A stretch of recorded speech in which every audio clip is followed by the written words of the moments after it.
الحمد لله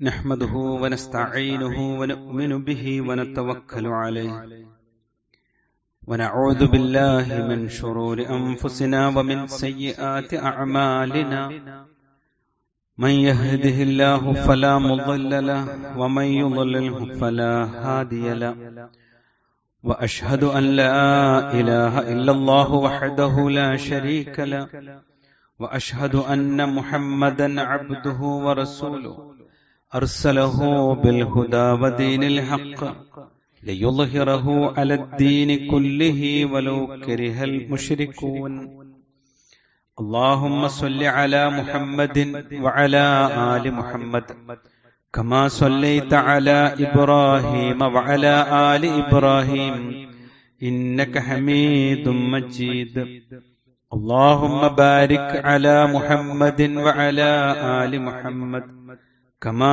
باركت على إبراهيم وعلى آل إبراهيم إنك حميد مجيد أما بعد فإن خير الكلام كلام الله وخير الهدي هدي محمد صلى الله عليه وسلم وشر الأمور محدثاتها وكل محدثة بدعة أعوذ بالله من الشيطان الرجيم بسم الله الرحمن الرحيم يا أيها الذين آمنوا اتقوا الله حق تقاته ولا تموتن إلا وأنتم مسلمون كيف يهدي الله قوما كفروا بعد إيمانهم وشهدوا أن رسول حق وجاءهم البينات والله لا يهدي القوم الظالمين. സ്നേഹാദരണീയരായ സത്യവിശ്വാസി വിശ്വാസിനികളെ, റഹ്മാനായ റബ്ബിന്റെ വിധിവിലക്കുകൾ ജീവിതത്തിന്റെ സകല മേഖലകളിലും കാത്തുസൂക്ഷിക്കണേ എന്ന് സ്വന്തത്തോട് തന്നെയും ഓരോരുത്തരോടും പ്രത്യേകമായി ഓർമ്മപ്പെടുത്തുകയാണ്, വസിയ്യത്ത് ചെയ്യുകയാണ്. നമ്മുടെ ഓരോ സെക്കൻഡും അല്ലാഹു സുബ്ഹാനഹു വ തആല നൽകിയ അനുഗ്രഹം മാത്രമാണ്. അതുപോലെ തന്നെയാണ് നാം അനുഭവിക്കുന്ന അനുഗ്രഹങ്ങളുടെ അനന്തരഫലങ്ങളും. നമുക്ക് അധ്വാനിക്കുവാനുള്ള ഒരു അവസരമാണ് അല്ലാഹു നൽകുന്നത്. ആ അവസരം നമ്മൾ പ്രയോജനപ്പെടുത്തുമ്പോൾ അല്ലാഹു അതിൽ നമുക്ക് സന്തോഷവും ആനന്ദവും നൽകുകയാണ് ചെയ്യുന്നത്. നമ്മുടെ ജോലി നമ്മളേറെ ആഗ്രഹിച്ച് നേടിയതാണ്. പലപ്പോഴും നാം വിചാരിച്ചതിനേക്കാൾ ഏറ്റവും നല്ലത് ആ അധ്വാനത്തിന് നൽകിക്കൊണ്ടാണ് അല്ലാഹു നമ്മെ സന്തോഷിപ്പിക്കുന്നത്. മക്കളും ഭാര്യയും കച്ചവടവും ഒക്കെ അങ്ങനെ തന്നെയാണ്. നല്ല ലാഭമുള്ള കച്ചവടവും വൈകല്യമില്ലാത്ത ആരോഗ്യമുള്ള മക്കളും സൽസ്വഭാവികളായ ഭാര്യ ഭർത്താക്കന്മാരെയും ഒക്കെ നമ്മുടെ ആഗ്രഹത്തിന് റഹ്മാനായ റബ്ബ് നമുക്ക് നൽകിയ അനുകൂലമായ ഏറ്റവും നല്ല സമ്മാനങ്ങളാണ് അവ. ഇതിനുവേണ്ടി നമ്മുടെ അധ്വാനവും നമ്മുടെ പരിശ്രമവും പലപ്പോഴും കുറവായിരിക്കും. എന്നാൽ നമുക്ക് ലഭിക്കുന്ന അനുഗ്രഹങ്ങൾ നമ്മൾ അധ്വാനിച്ചതിനേക്കാൾ ഏറ്റവും നന്നായി നൽകുകയും അവ അനുഭവിക്കാൻ ഏറ്റവും സുന്ദരമായ നിമിഷങ്ങൾ അള്ളാഹു നൽകുകയും ചെയ്യും. അള്ളാഹു നമ്മെ അനുഗ്രഹിക്കുമാറാകട്ടെ. വിശ്വാസികളെ, തിരിച്ചും ഇത് സംഭവിക്കും. നാം ആഗ്രഹിക്കാതെ, നാം നനച്ചിരിക്കാതെ അള്ളാഹു നമ്മെ ദുനിയാവിൽ ചില പരീക്ഷണങ്ങൾ കൊണ്ട് അനുഗ്രഹിക്കും. ആ പരീക്ഷണങ്ങൾ അനുഗ്രഹമായി തീരുന്നത് നാളെ പരലോകത്ത് അവ കാണുമ്പോൾ അവക്ക് അല്ലാഹു നൽകുന്ന പ്രതിഫലങ്ങൾ നാം കാണുമ്പോഴാണ്. രോഗം, കച്ചവട തകർച്ച, സാമ്പത്തിക ബുദ്ധിമുട്ട്, ആക്സിഡന്റ്, ഇങ്ങനെ നാം നിരച്ചിരിക്കാതെ നാം ജീവിതത്തിലേക്ക് ചില സങ്കടങ്ങളും കടന്നു വരും. യഥാർത്ഥത്തിൽ മനുഷ്യൻ ആരാണ്? മനുഷ്യനെ വിലയിരുത്തിയാൽ നമുക്ക് കിട്ടിയാൽ സന്തോഷിക്കാനും കിട്ടിയില്ലെങ്കിൽ സങ്കടപ്പെടാനും മാത്രം കഴിയുന്ന ഒരു സൃഷ്ടിയാണ് മനുഷ്യൻ. അതായത് അള്ളാഹുവിന്റെ നിയന്ത്രണത്തിന് വിധേയമായ ഒരു സൃഷ്ടിയാണ് നാം എല്ലാവരും എന്നർത്ഥം. അതുകൊണ്ട് തന്നെ ഈ അനുഗ്രഹങ്ങളെക്കുറിച്ച് നമ്മൾ സദാ ഓർത്തുകൊണ്ടിരിക്കണം. നമുക്ക് കിട്ടിയതൊക്കെ ഓർക്കണം. അത് ഓർക്കുന്നുണ്ട് എന്നുള്ളതിന് എന്താ തെളിവ്? അത് അള്ളാഹുവിനെ സ്തുതിക്കുന്നു എന്നതാണ്. രാവിലെ നമ്മുടെ മൊബൈൽ ഫോണിന്റെ അതിശക്തമായ ശബ്ദം നമ്മെ ഉണർത്തുന്നുണ്ട്. ആ ഉണർത്തുന്ന സമയത്ത് ഉണരാനുള്ള റൂഹ് നമ്മുടെ ശരീരത്തിൽ ഉള്ളത് കൊണ്ടാണ് നാം ഉണർന്നു പോയത്. നമ്മുടെ അടുത്ത് കിടക്കുന്ന ഭാര്യ ആ റൂഹ് നഷ്ടപ്പെട്ടവളാണെങ്കിൽ അടുത്ത സെക്കൻഡിൽ നമ്മുടെ എല്ലാ സന്തോഷവും അസ്തമിച്ചു. രണ്ടുപേരും സന്തോഷത്തോടു കൂടി എഴുന്നേൽക്കുമ്പോൾ അള്ളാഹു നൽകിയ ഒരു വലിയ നിഅമത്തുണ്ട്. അതാണ് ജീവൻ, റൂഹ്. അവിടെ മനുഷ്യൻ പറയും, അൽഹംദുലില്ലാഹ് അൽഹംദുലില്ലാഹില്ലദീ അഹ്യാനാ ബഅദമാ അമാതനാ. റബ്ബേ, ഞാൻ മരിച്ചു കിടക്കുകയാണ്, എന്നെ നീ ഉണർത്തിയല്ലോ, എനിക്ക് റൂഹനെ നൽകിയല്ലോ, അൽഹംദുലില്ലാഹ്. അവൻ അവിടെ നിന്ന് എഴുന്നേറ്റ് പോകുന്ന ഓരോ സെക്കൻഡും അവന്റെ നിയന്ത്രണത്തിലല്ല. അവൻ വെള്ളം കുടിക്കുന്നത്, ഭക്ഷണം കഴിക്കുന്നത്, ജോലിക്ക് വേണ്ടി ഇറങ്ങുന്നത് എല്ലാം ഏതൊരു സെക്കൻഡിലും നിൽക്കാൻ സാധ്യതയുള്ള അനുഗ്രഹങ്ങളാണ്. അതൊക്കെ നിലനിർത്തി നിൽക്കുമ്പോൾ അവൻ പറഞ്ഞുകൊണ്ടേയിരിക്കും അൽഹംദുലില്ലാഹ്. വിശ്വാസികളെ, ഇന്നിന്റെ പകലിൽ എത്ര തവണ ഈ അനുഗ്രഹങ്ങൾക്ക് നമുക്ക് നന്ദി കാണിക്കാൻ സാധിച്ചിട്ടുണ്ട് എന്ന് നമ്മൾ ഓർക്കണം. അള്ളാഹു നമ്മെ അനുഗ്രഹങ്ങളെക്കുറിച്ച് ഓർക്കുന്ന ഒരു നന്ദിയുള്ള അടിമയായി അള്ളാഹു നമ്മെ അനുഗ്രഹിക്കുമാറാവട്ടെ. സഹോദരങ്ങളെ, അനുഗ്രഹങ്ങളിൽ വെച്ച് ഏറ്റവും വലിയ അനുഗ്രഹം ഇപ്പറഞ്ഞതൊന്നുമല്ല. ഇതിനേക്കാൾ വലിയൊരു അനുഗ്രഹം റഹ്മാനായ റബ്ബ് നമുക്ക് നൽകിയിട്ടുണ്ട്. അതെന്താണ്? നമുക്ക് മുസ്ലിമായി ജീവിക്കാൻ അള്ളാഹു അവസരം നൽകി എന്നതാണ് ഏറ്റവും വലിയ മഹാഭാഗ്യം. അത് ജീവിതത്തിൽ ലഭിക്കാത്തവരാണ് കോടാനക്കോടി മനുഷ്യർ. നോക്കൂ നിങ്ങൾ, പ്രവാചകന്റെ പിതാമഹൻ അബൂ ത്വാലിബ് നേർക്ക് നേരെ റസൂലുള്ളാഹി സ്വല്ലല്ലാഹു അലൈഹി വസല്ലമ ആഗ്രഹിച്ചുകൊണ്ട് പറയുന്നുണ്ട്, പിതൃവ്യ, താങ്കളൊന്ന് ഖുൽ ലാ ഇലാഹ ഇല്ലല്ലാഹ്, ഒറ്റത്തവണ ലാ ഇലാഹ ഇല്ലല്ലാഹ് ഒന്ന് പറയൂ എന്ന്. പക്ഷെ ആ മനുഷ്യൻ അത് പറയാതെയാണ് മരണപ്പെട്ടു പോയത്. നോക്കൂ നിങ്ങൾ, ഒരു ഖുർആൻ സൂറത്ത് തന്നെ ആക്ഷേപിച്ചുകൊണ്ട് ഇറങ്ങുകയാണ് അബൂലഹബിനെതിരെ. അത് ഇറങ്ങുന്നതിന് മുൻപും ഇറങ്ങിയതിന് ശേഷവും ജീവിച്ച മനുഷ്യനാണ്. ആ മനുഷ്യൻ തമാശക്ക് പോലും ഈ വിശുദ്ധ ഖുർആനിനെ ഒന്ന് കളിയാക്കാനെങ്കിലും ഞാൻ മുസ്ലിമായി എന്ന് പറയാൻ കഴിയാതെ പോയൊരു മനുഷ്യനാണ്. നോക്കൂ നിങ്ങൾ, എത്ര നല്ല അള്ളാഹുവിന്റെ കൂട്ടുകാരൻ എന്ന് വിശേഷിപ്പിക്കുവാൻ മാത്രം ശ്രേഷ്ഠനായിരുന്നു ഖലീലുല്ലാഹി ഇബ്രാഹിം നബി അലൈഹിസ്സലാം. അദ്ദേഹത്തിന്റെ പിതാവ് ആസർ. ആ മനുഷ്യനെ തന്റെ മകൻ പറയുന്ന യാഥാർത്ഥ്യത്തെ ഉൾക്കൊള്ളുവാൻ സാധിച്ചില്ല. കൂടെ കിടന്ന തന്റെ മക്കളുടെ മാതാവായ തന്റെ ഭർത്താവ് ഒരു പ്രവാചകനാണെന്ന് മനസ്സിലായിട്ട് പോലും ലൂത്ത് നബി അലൈഹിസ്സലാമയുടെ ഭാര്യക്ക് തന്റെ പ്രവാചകൻ തന്റെ ഭർത്താവ് ലൂത്ത് അലൈഹിസ്സലാമിനെ പിന്തുടരാൻ കഴിഞ്ഞില്ല.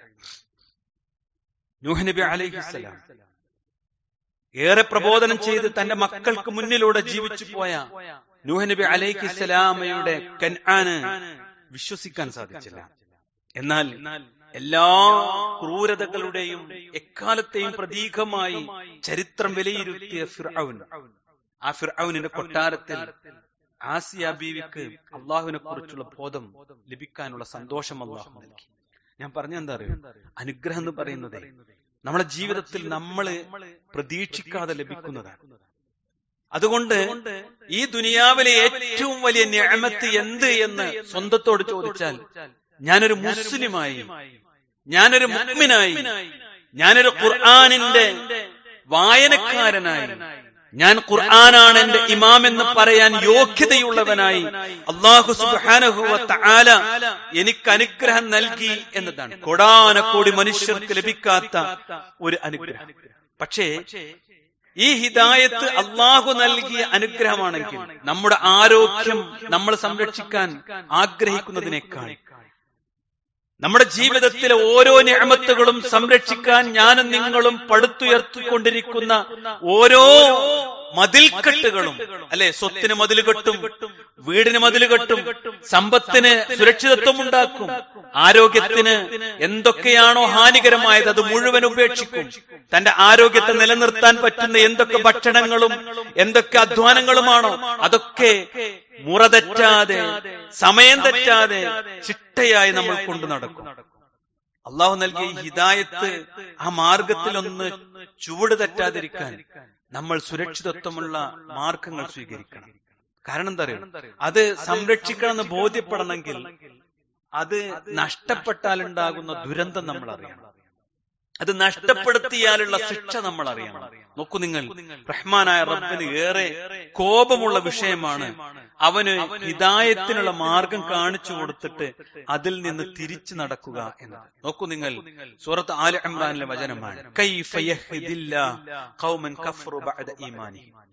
വിശ്വാസത്തിന് ശേഷം അവിശ്വാസം സ്വീകരിച്ച ഒരു ജനതയെ അള്ളാഹു എങ്ങനെയാണ് പിന്നീട് നേർവഴിയിലാക്കുക? കൈഫ യഹ്ദില്ലാഹ്, ഒരു ചാൻസ് തന്നിട്ട് ആ ചാൻസ് അത് സത്യമെന്ന് ബോധ്യപ്പെട്ട് പിന്നീട് അവിശ്വാസത്തിലേക്ക് തിരിച്ചു പോകുന്ന മനുഷ്യർ. വശഹിദു അന്ന റസൂല ഹഖ്ഖുൻ, അവരാകട്ടെ റസൂൽ സത്യവാനാണെന്ന് സാക്ഷ്യം വഹിക്കുകയും ചെയ്തിട്ടുണ്ട്. അള്ളാഹുവിന്റെ റസൂൽ സത്യവാനാണ് എന്നും വിശുദ്ധ ഖുർആൻ അവസാന വേദഗ്രന്ഥമാണ് എന്നും മനസ്സിലാക്കിയിട്ടുണ്ട്. വജാഅഹുമുൽ ബയ്യിനാത്ത്, അവർക്ക് വ്യക്തമായ തെളിവ് വന്നു ലഭിച്ചിട്ടുണ്ട് എന്ന് അവർക്കറിയുകയും ചെയ്യാം. ലഭിച്ചിട്ടുണ്ട്, അവർക്ക് ഖുർആൻ സത്യമാണെന്ന് അവർക്കറിയാം. വല്ലാഹു ലാ യഹ്ദിൽ ഖൗമൽ ളാലിമീൻ, അക്രമികളായ ആ ജനവിഭാഗത്തെ അള്ളാഹു നേർവഴിയിൽ ആക്കുന്നതേ അല്ല. നമ്മളൊന്നങ്ങോട്ട് തെറ്റിയാൽ, ഈ മാർഗത്തിൽ നിന്നൊന്ന് കാലൊന്ന് പിറകോട്ട് വെച്ചാൽ, അള്ളാഹു ഹലാലാക്കിയ കാര്യങ്ങളിൽ മാത്രം ഹലാലായി ജീവിക്കുകയും ഹറാമാക്കിയതിനെ പൂർണ്ണമായി ജീവിതത്തിൽ നിന്ന് ഒഴിവാക്കുകയും അള്ളാഹു ഇബാദത്താക്കി പഠിപ്പിച്ചത് മുഴുവൻ ജീവിതത്തിൽ ഉണ്ടാവുകയും അങ്ങനെ ജീവിതത്തെ ചിട്ടയായി കൊണ്ടു നടക്കുകയും ചെയ്യാതെ ആരാണോ ലാലിമായി തീർന്നത്, ആരാണോ അക്രമിയായി തീർന്നത്, അവനെ അള്ളാഹു പിന്നീട് നേർമാർഗത്തിലാക്കുകയില്ല. വിശ്വാസികളെ, ഇഹലോകത്ത് രക്ഷപ്പെടാൻ പറ്റും, പരലോകത്ത് രക്ഷപ്പെടാൻ പറ്റും. നമുക്ക് അതിന് സാധ്യമല്ല. നോക്കൂ നിങ്ങൾ, റഹ്മാനായ റബ്ബ് പറയാം, ദുനിയാവിൽ അവന് ശാപമായിരിക്കുമെന്ന്. ഉലൈക ജസാഉഹും, അക്കൂട്ടർക്കുള്ള പ്രതിഫലം എന്ന് പറയുന്നത് അന്ന അലൈഹിം ലഅനത്തുല്ലാഹ്, അവർക്ക് അള്ളാഹുവിന്റെ ശാപമുണ്ടാകും. അള്ളാഹുവിന്റെ ശാപം അവർക്ക് ഏൽക്കും. തീർന്നില്ല, വൽ മലായിക, മലക്കുകളുടെ ശാപവാക്കുകൾ ഉണ്ടാകും. വന്നാസി അജ്മഈൻ, എല്ലാ മനുഷ്യരുടെയും ശാപം അവർക്കുമേൽ ഉണ്ടാകുമെന്ന് റഹ്മാനായ റബ്ബ് പറഞ്ഞു. തൊട്ടടുത്ത വചനം എന്താ അറിയോ? ഖാലിദീന ഫിഹാ, അവർ നാളെ പരലോകത്ത് കത്തിജ്വലിക്കുന്ന നരകാഗ്നിയിലായിരിക്കും. ലാ യുഖഫഫു അൻഹുമുൽ അദാബ്, ആ ശിക്ഷയിൽ നിന്ന് യാതൊന്നും അവർക്ക് ഒരിക്കലും ലഘൂകരിക്കപ്പെടുകയില്ല. വലാഹും യുൻദറൂൻ, അവർക്ക് ഒരിക്കലും അവധി നൽകപ്പെടുകയും ഇല്ല. നരകത്തിലേക്ക് പ്രവേശിച്ചാൽ ശാശ്വതമായ നരകത്തിൽ. ഇഹലോകത്താണെങ്കിലോ ഈ ആയത്തിന്റെ വ്യാഖ്യാനത്തിൽ കാണാൻ പറ്റും, ഒരു ഹൈറും ബർക്കത്തും അവർക്ക് ഉണ്ടാവില്ല. ഒക്കെ ഉണ്ട് എന്നിങ്ങനെ തോന്നും, ഒന്നും അവർക്ക് കിട്ടില്ല. സഹോദരങ്ങളെ, നമ്മളെ കുറിച്ചായി വർത്തമാനം. ലാ ഇലാഹ ഇല്ലല്ലാഹ് മുഹമ്മദുർ റസൂലുള്ളാഹ് എന്ന് ചൊല്ലാൻ അവസരം കിട്ടിയ നമ്മളോടാണ് അല്ലാഹ് പറയുന്നത്, പറ്റുട്ടോ അപകടം പറ്റും. അള്ളാഹു നമ്മെ കാത്തു സംരക്ഷിക്കുമാറാവട്ടെ. സഹോദരങ്ങളെ, ഇപ്പോഴും ചിലപ്പോ ചിന്തിക്കും, അങ്ങനെയൊക്കെ സംഭവിക്കും. ഹേയ്, ഞാനൊരു മുസ്ലിമായിട്ട് ഇനി ഞാൻ മാർഗത്തിൽ തെറ്റിപ്പോവോ? സംഭവിക്കും. എപ്പോഴെന്നറിയങ്ങള്, സൂക്ഷ്മത പാലിക്കേണ്ടുന്ന മേഖലകളിൽ സൂക്ഷ്മത പാലിച്ചില്ലെങ്കിൽ സംഭവിക്കും. ഏറ്റവും നല്ല സൂക്ഷ്മത പാലിക്കേണ്ട മേഖലകൾ ഞാൻ ഒന്ന് രണ്ടെണ്ണം പറയാം. ഒന്നെന്താ നിങ്ങള്, വിശ്വാസ മേഖലയാണ്. ആ വിശ്വാസ മേഖലയിൽ അള്ളാഹുവിനെ എങ്ങനെ വിശ്വസിക്കണം, റഹ്മാനായ റബ്ബിനെ എങ്ങനെ ഭയപ്പെടണം, അള്ളാഹുവിനെ എങ്ങനെയാണ് സൂക്ഷിച്ച് ജീവിക്കേണ്ടത്. നോക്കൂ നിങ്ങൾ, ഖുർആൻ, പ്രവാചകൻ മുഹമ്മദ് റസൂലുള്ള, ഈ രണ്ട് പ്രമാണങ്ങളിലൂടെ, ഖുർആനിലൂടെ, പ്രവാചക തിരുവചനങ്ങളിലൂടെ എങ്ങനെയാണോ വന്നത് അങ്ങനെ തന്നെ അള്ളാഹുവിനെ സൂക്ഷിക്കണം. റസൂലുള്ളാഹി സ്വല്ലല്ലാഹു അലൈഹി വസല്ലമയുടെ അരുമ ശിഷ്യൻ ഇബ്നു അബ്ബാസ് റളിയല്ലാഹു അൻഹു കുട്ടിയായിരിക്കെ റസൂലുള്ളാഹി സ്വല്ലല്ലാഹു അലൈഹി വസല്ലമയുടെ കൂടെ അങ്ങനെ സഞ്ചരിക്കാം. ഇബ്നു അബ്ബാസ് റളിയല്ലാഹു അൻഹു പറയാ, കുൻതു ഖൽഫ റസൂലില്ലാഹി സ്വല്ലല്ലാഹു അലൈഹി വസല്ലമ യൗമ, ഒരു ദിവസം ഞാൻ റസൂലുള്ളാഹിന്റെ പിന്നിലൂടെ അങ്ങനെ നടക്കാൻ, അങ്ങനെ റസൂലുള്ളാഹിന്റെ വിരൽ പിടിച്ചിട്ടുണ്ട്. അപ്പൊ റസൂൽ അങ്ങനെ പഠിപ്പിക്കാൻ, യാ ഗുലാം, പൊന്നുമോനെ, ഇന്നി ഉഅല്ലിമുക കലിമാത്തിൻ, ഞാൻ നിനക്ക് ചില വാക്കുകൾ പറഞ്ഞു തരാം, അത് നീ ജീവിതത്തിൽ പാലിക്കണം. ഇഹ്ഫദില്ലാ, നീ അള്ളാഹുവിനെ സൂക്ഷിക്കുക, എല്ലാ ഹറാമിൽ നിന്നും, എല്ലാ തിന്മകളിൽ നിന്നും നീ അള്ളാഹിനെ സൂക്ഷിക്കുക. അപ്പൊ എന്താ നിനക്ക് കിട്ടുന്ന ഗുണം? യഹ്ഫദുക, അള്ളാഹ് നിന്നെ സംരക്ഷിക്കും. ദുനിയാവില് സുരക്ഷിതത്വം വേണോ, പ്രൊട്ടക്ഷൻ വേണോ? അള്ളാഹ് പറയാ, അള്ളാഹിനെ സൂക്ഷിച്ചാൽ മതി. അപ്പൊ ഓട്ടോമാറ്റിക്കലി റഹ്മാനായ റബ്ബ് നിന്നെ സൂക്ഷിക്കും. എന്നിട്ട് റസൂലുള്ളാഹി പറഞ്ഞു, ഇഹ്ഫദില്ലാ, നീ അള്ളാഹിനെ സൂക്ഷിച്ചാൽ തജിദുഹു തുജാഹക, നീ ആഗ്രഹിക്കുന്നിടത്ത് അള്ളാഹിനെ നിനക്ക് കണ്ടെത്താൻ പറ്റുന്നു. അള്ളാഹിനെ കാണുന്ന പറഞ്ഞാൽ നിന്റെ എല്ലാ പ്രശ്നങ്ങൾക്കും പരിഹാരം അള്ളാഹു ഉണ്ടാക്കി തരും. വേറെ ആരാ കൂട്ടരെ നമുക്ക് പരിഹാരം ഉണ്ടാക്കില്ല. ഒന്ന് ജീവിതത്തിൽ സൂക്ഷ്മത പാലിച്ചാൽ അള്ളാഹ് സംരക്ഷിക്കും, അള്ളാഹ് കാണും, അള്ളാഹ് നോക്കും, എല്ലാം പരിഹരിച്ചു. എന്നിട്ട് ഇബ്നു അബ്ബാസ് റളിയല്ലാഹു അൻഹുവിനോട് പ്രവാചകൻ പറഞ്ഞു, ഇദാ സഅൽത ഫസ്അലില്ലാ, നിനക്ക് എന്ത് ആഗ്രഹമുണ്ടോ അത് അല്ലാഹുവിനോട് ചോദിക്കാം. വഇദാ സ്തഅൻത ഫസ്തഇൻ ബില്ലാ, നിനക്ക് എന്തെങ്കിലും സഹായം വേണോ നീ അല്ലാഹുവിനോട് സഹായം ചെയ്യ്. കാരണം എന്താണെന്നറിയോ?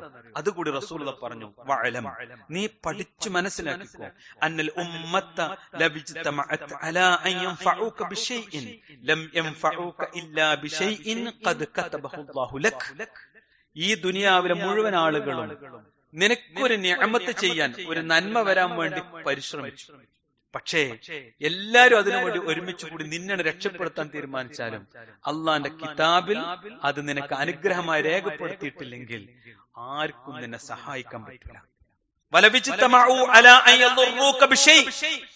ഒരു തിന്മ ചെയ്യാൻ, നിന്നെ ഉപദ്രവിക്കാൻ എല്ലാരും പാടൻ കൂടി തീരുമാനിച്ചു.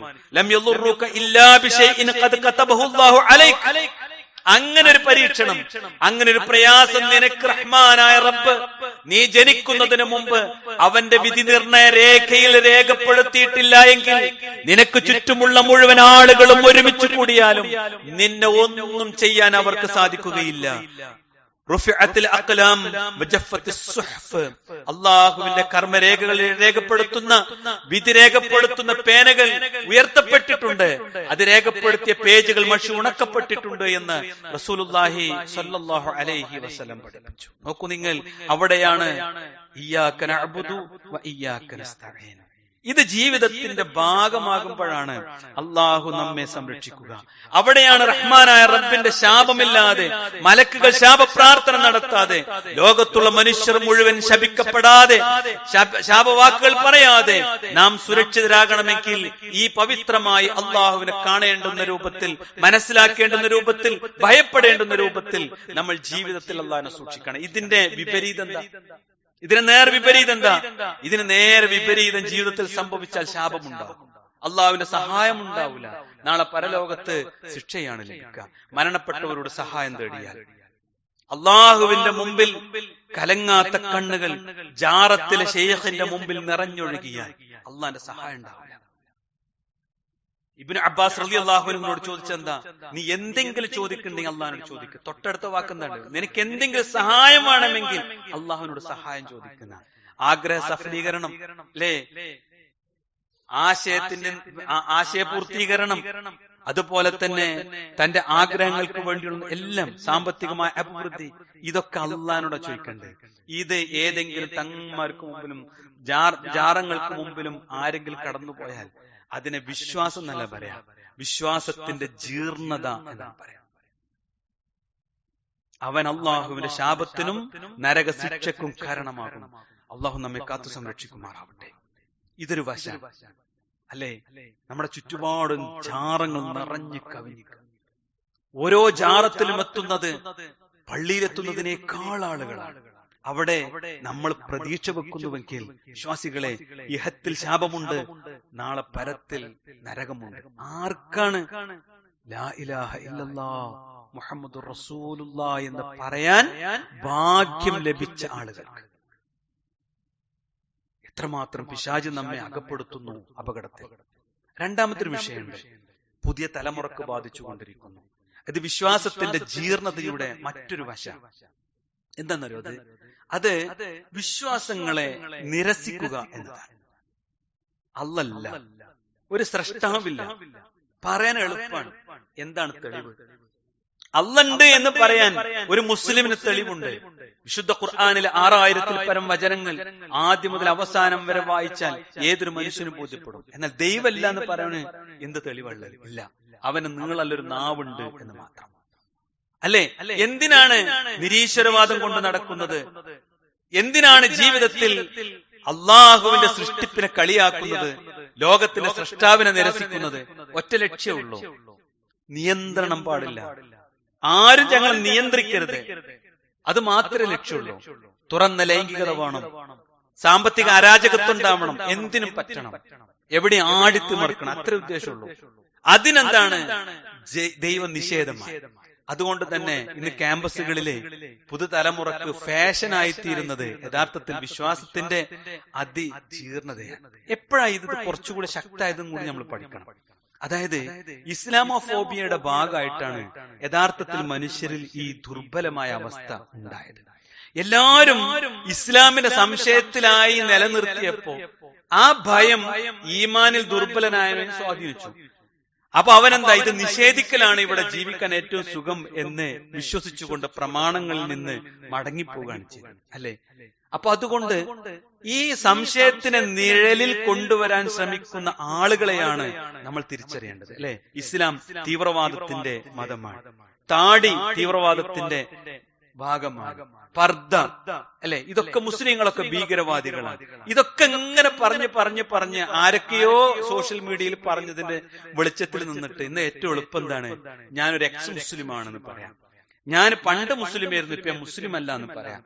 എന്നിട്ട് ഇസ്ലാമിൽ ഒരു നിലക്കും തങ്ങളുടെ ജീവിതത്തിൽ സ്വീകരിക്കാൻ പാടില്ലാത്ത അന്യമതസ്ഥരുടെ ആഘോഷങ്ങൾ, അവരുടെ നിവേദ്യങ്ങൾ കഴിക്കുക, അത് സോഷ്യൽ മീഡിയയിൽ ഇടുക. ഇതാ ക്രിസ്മസ് വരാനിരിക്കുന്നു, പുതുവത്സരം വരാനിരിക്കുന്നു, ഓരോന്നിങ്ങനെ വരുമ്പോ അതിന്റെ ഭാഗമായിട്ട് തന്റെ ഇസ്ലാമിനാണ് ബലി കൊടുത്താലും വേണ്ടില്ല, ഞാൻ ഇവിടെ ഇങ്ങനെ ഒരു കുറച്ചൊക്കെ പോപ്പുലാരിറ്റിയിലെ ആളായിട്ട് ജീവിക്കണം എന്ന് വെറുതെ വിചാരിക്കുക. സഹോദരങ്ങളെ, എന്താ ഫലം എന്നറിയോ? ഇഹലോകം അള്ളാഹു ശപിച്ചവരുടെ കൂട്ടത്തിലെടുപ്പെടും, നാളെ പരലോകത്ത് എല്ലാം നഷ്ടാവും ചെയ്യും. യഥാർത്ഥത്തിൽ ഇസ്ലാം എന്താ സഹോദരങ്ങളെ? ഇസ്ലാം ഏതെങ്കിലും ആളെ നിർബന്ധിക്കുന്നുണ്ടോ? മതപരമായ ഒരു കാര്യം നിർബന്ധിക്കുന്നുണ്ടോ? ഇല്ല. നാളെ പരലോകമുണ്ട്, ഈ ലോകത്തിന് സൃഷ്ടാവുണ്ട്. വിശുദ്ധ ഖുർആൻ അവസാന വേദഗ്രന്ഥാണ്. ബോധ്യപ്പെട്ടവനോട് അള്ളാഹ് പറഞ്ഞതൊക്കെ സ്വീകരിക്കാൻ. നോക്കൂ നിങ്ങൾ, ലാ ഇക്റാഹ ഫിദ്ദീൻ, മതത്തിന്റെ കാര്യത്തിൽ ബലാത്കാരല്ല. പിന്നെ എന്തിനാണ് നമ്മൾ വേറെന്തെങ്കിലും ചെയ്യേണ്ടത്? ഒരാട് സംസാരിച്ച പോരെ? സന്മാർഗം ദുർമാർഗത്തിൽ നിന്ന് വ്യക്തമായി വേർതിരിഞ്ഞ് കഴിഞ്ഞിരിക്കുന്നു. ഒക്കെ വ്യക്താണ്, വേണ്ടവന് സ്വീകരിക്കാം. ദുർമൂർത്തികളെ ഒരാൾ അവിശ്വസിക്കുകയും അള്ളാഹുവിൽ വിശ്വസിക്കുകയും ചെയ്തുവോ, അവൻ ദൃഢമായ ബലമുള്ള ഒരു കയറിനെയാണ് പിടിച്ചിരിക്കുന്നത്. അത് പൊട്ടിപ്പോകില്ല. വിശ്വാസത്തിനോടല്ല പറഞ്ഞേ, ഈ പേടിക്കണ്ട, നീ വിശ്വസിച്ചത് വളരെ പവിത്രമായ വിശ്വാസമാണ്. ആ വിശ്വാസത്തിന്റെ കയർ, ആ പാശം നിന്നെ ഇഹത്തിലും പരത്തിലും നശിപ്പിക്കുകയില്ല. ഇത് ബോധ്യപ്പെട്ടവനോടെ അള്ളാഹ് ബാക്കി പറഞ്ഞിട്ടുള്ളൂ. വല്ലാഹു സമീഉൻ അലീം, അള്ളാഹു എല്ലാം കേൾക്കുന്നവനും എല്ലാം അറിയുന്നവനും. ഖുർആൻ ഒന്നുകൂടി പറഞ്ഞില്ലേ സഹോദരങ്ങളെ, ഇന്നാ ഹദൈനാഹു സബീല ഇമ്മാ ശാക്കിറൻ വ ഇമ്മാ കഫൂറ. നേർമാർഗം വളരെ വ്യക്തമായി കാണിച്ചു തന്നിട്ടുണ്ട്. സ്വീകരിക്കേണ്ടവന് സ്വീകരിക്കാം, നന്ദി കാണിക്കേണ്ടവന് നന്ദി കാണിക്കാം, നന്ദികേട് കാണിക്കേണ്ടവൻ നന്ദികേട് കാണിക്കാം. ഇത്ര സ്വാതന്ത്ര്യം നൽകുന്നൊരു മതം. അവിടെ വിശ്വാസികളെ, നമ്മളൊന്നും അധ്വാനമില്ലാതെ കിട്ടിയ ഈ പവിത്രമായ ഇസ്ലാം ഉണ്ടല്ലോ, അതിനെ സ്നേഹിക്കാനും ഉൾക്കൊള്ളുവാനും ജീവിതത്തിന്റെ ഭാഗമാക്കി മാറ്റുവാനും നമുക്ക് പറ്റുമ്പോഴാണ് ഒരു ഖാലിസായ മുഖലിസായ മനുഷ്യനായി ഷിർക്കില്ലാതെ ബിദ്അത്തില്ലാതെ ഇബാദത്തൊക്കെ എടുക്കുമ്പോൾ നിസ്കരിക്കുമ്പോഴൊക്കെ ഒരു സന്തോഷം തോന്നി, ജീവിതത്തിൽ സക്കാത്തൊക്കെ കൊടുക്കുമ്പോൾ ഒരു ആത്മനിർവൃതി ഉണ്ടായി വളരെ തെളിഞ്ഞ മനസ്സോട് കൂടി ജീവിക്കാൻ പറ്റുക. അല്ലാത്തവനെ സംബന്ധിച്ചിടത്തോളം ആ മനുഷ്യരൊക്കെ ഈ വിശ്വാസത്തിൽ കളങ്കപ്പെടുത്തിയവരാണ്, പവിത്രമായ ദീനിനെ സ്വീകരിക്കാത്തവരാണ്. നാം ഏത് വിഭാഗത്തിൽപ്പെടും എന്ന് മനസ്സിനോട് ആത്മാർത്ഥമായി ചോദിക്കുക. അള്ളാഹു നമ്മെ അനുഗ്രഹിക്കുമാറാവട്ടെ.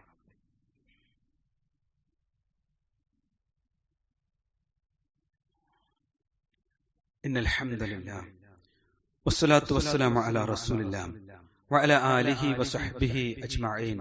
അമ്മാ ബഅദ്. ബഹുമാന്യരായ സത്യവിശ്വാസികളെ, അള്ളാഹുവിന്റെ വിധിവിലക്കുകൾ പാലിക്കണേ എന്നൊരിക്കൽ കൂടി ഓർമ്മപ്പെടുത്തുകയാണ്.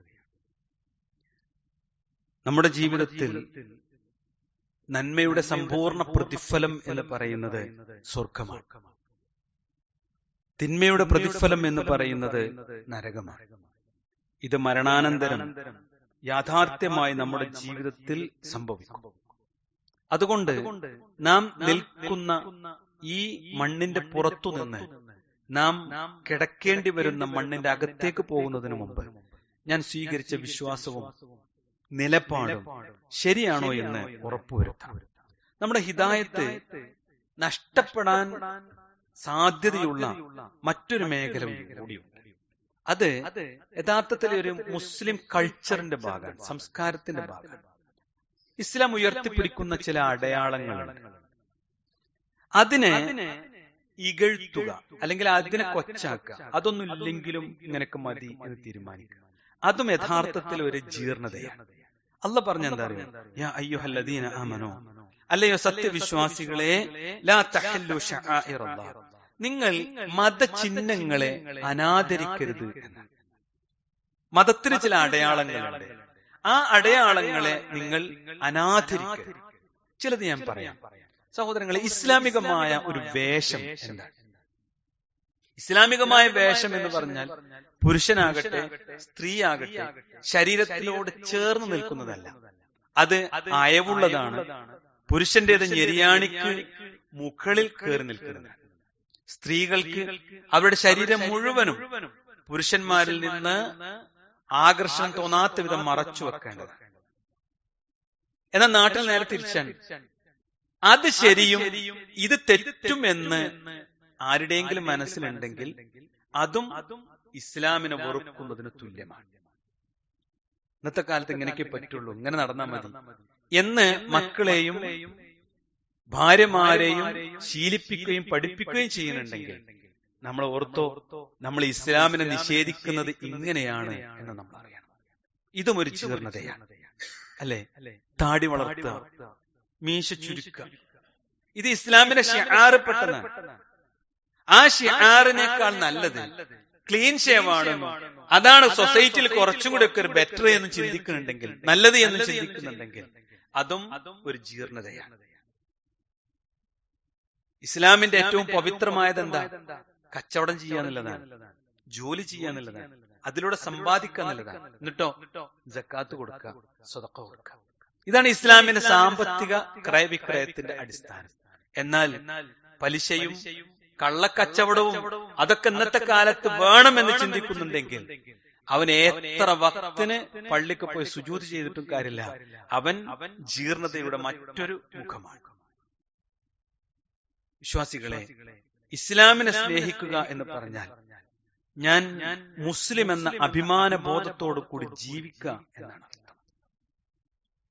ഖുൽ, നബിയെ പറയുക, ഇന്നി ഉമിർതു അൻ അഅ്ബുദല്ലാഹ് മുഖ്ലിസൻ ലഹു അദ്ദീൻ, എന്നോട് കൽപ്പിക്കപ്പെട്ടിരിക്കുന്നു അല്ലാഹുവിന് ഇബാദത്ത് എടുക്കാൻ. എങ്ങനെ? മുഖ്ലിസൻ ലഹുദ്ദീൻ, അല്ലാഹ്ക്ക് കീഴ്വണക്കം സമ്പൂർണമായി അല്ലാഹ്ക്കാക്കിയിട്ട്, എല്ലാം എന്റെ ശരീരത്തിന്റെ ചലനവും കാഴ്ചയും എല്ലാം അല്ലാഹ്ക്ക് പൂർണ്ണമായിട്ട് കൊടുക്കുക എന്നുള്ളതാണ്. അല്ലാതെ നിസ്കരിക്കുകയാണ് എന്നുള്ളതല്ല. നിസ്കാരത്തോടൊപ്പം കീഴ്വണക്കവും പൂർണ്ണമായി അല്ലാഹ്ക്കാണ്. അപ്പൊ എന്തുണ്ടാവും അറിയോ? ഉമിർതു, അള്ളാഹ് എന്നോട് കൽപ്പിച്ചിട്ടുണ്ട്, ലിഅൻ അകൂന അവ്വലൽ മുസ്ലിമീൻ, കീഴ്പ്പെട്ടവരിൽ ഒന്നാമനായിരിക്കണം എന്നും എനിക്ക് കൽപ്പന നൽകപ്പെട്ടിട്ടുണ്ട്. ഇത് ഇബ്രാഹിം നബി അലൈഹിസ്സലാമിയോട് പറഞ്ഞത് വിശുദ്ധ ഖുർആനിലുണ്ട്. മുഹമ്മദ് മുസ്തഫ റസൂൽ കരീം സല്ലല്ലാഹു അലൈഹി വസല്ലമയോട് പറഞ്ഞതും ഖുർആനിലുണ്ട്. അതുകൊണ്ട് നിർഭയത്വത്തോടു കൂടി ഈ ദുനിയാവിൽ ജീവിക്കണോ? എന്തൊക്കെ പ്രതിസന്ധികൾ, അത് രാഷ്ട്രീയമായി, സാമൂഹികമായി, ഭരണകൂടപരമായി എന്തുമാവട്ടെ, ഏതും നമുക്ക് നേരെ വരുമ്പോ ആർക്കും തടുക്കാൻ കഴിയാത്ത നമ്മെ കാണുന്ന റഹ്മാനായ റബ്ബ് നമ്മെ സംരക്ഷിക്കുക തന്നെ ചെയ്യും. അതിന് ഞാനൊരു മുസ്ലിമാണെന്ന് പറയാൻ, ഞാനൊരു മുഅ്മിനാണെന്ന് പറയാൻ യോഗ്യതയുള്ളവരായി നമ്മൾ മാറുക. എല്ലാ പ്രശ്നത്തിനും പരിഹാരം അള്ളാഹു പഠിപ്പിച്ചിട്ടുണ്ട്. നാഥൻ അനുഗ്രഹിക്കുമാറാവട്ടെ. നമ്മുടെ ജീവിതത്തിൽ നമ്മുടെ വിശ്വാസവും കർമ്മവും നമ്മുടെ ചിന്തയും പരിപൂർണമായി അള്ളാഹുവിന് കീഴ്പ്പെട്ടതാണോ എന്ന് നമ്മൾ നന്നായി പരിശോധിക്കണം. എവിടെയെങ്കിലും വീഴ്ചകൾ സംഭവിച്ചിട്ടുണ്ടെങ്കിൽ അത് പരിഹരിക്കാൻ അള്ളാഹുവിന്റെ തൗഫീഖിനു വേണ്ടി നമ്മൾ പ്രാർത്ഥിക്കണം. പോരാ, നമ്മൾ നന്നായി പഠിക്കണം. ഞാൻ വിശ്വസിക്കുന്ന വിശ്വാസവും എന്റെ കർമ്മവും പഠിപ്പിക്കപ്പെട്ട പ്രവാചകന്റെ ജീവിതവും തമ്മിൽ ചേർത്ത് വെച്ച് പഠിക്കണം. അങ്ങനെ ദീന് പഠിക്കുകയും ഉൾക്കൊള്ളുകയും ജീവിതത്തിൽ പകർത്തുകയും ചെയ്യുന്ന മുഅ്മിനുകളിൽ അള്ളാഹു നമ്മെ ഉൾപ്പെടുത്തുമാറാവട്ടെ. ജീവിതത്തിലെ സകലമാന തെറ്റുകുറ്റങ്ങളും രേഖപ്പെടുത്തപ്പെട്ടിട്ടുണ്ട്. അത് മായ്ക്കുവാൻ കഴിവുള്ള റഹ്മാനായ റബ്ബ് നമ്മുടെ ഈ എളിയ ജീവിതം പരിഗണിച്ചുകൊണ്ട്, നമ്മുടെ ഈ ദുർബലമായ ശരീരത്തെ പരിഗണിച്ചുകൊണ്ട്, നമ്മുടെ മനസ്സിന്റെ ചാബല്യങ്ങൾ അറിയുന്ന റഹ്മാനായ റബ്ബ് എല്ലാം പുറത്ത് നമുക്ക് ജന്നാത്തുൽ ഫിർദൗസ് നൽകി അനുഗ്രഹിക്കുമാറാവട്ടെ. മരണപ്പെട്ടു പോയ നമ്മുടെ മാതാപിതാക്കൾ, ബന്ധുജനങ്ങൾ, സഹോദരങ്ങൾ എല്ലാവർക്കും അല്ലാഹു മഗ്ഫിറത്തും മർഹമത്തും നൽകി അനുഗ്രഹിക്കുമാറാവട്ടെ. കഠിനമായ രോഗങ്ങളെ തൊട്ട് നമ്മെ പരീക്ഷിക്കാതെ നമ്മെയും നമ്മുടെ കുടുംബത്തെയും നാടിനെയും അല്ലാഹു സംരക്ഷിക്കുമാറാവട്ടെ.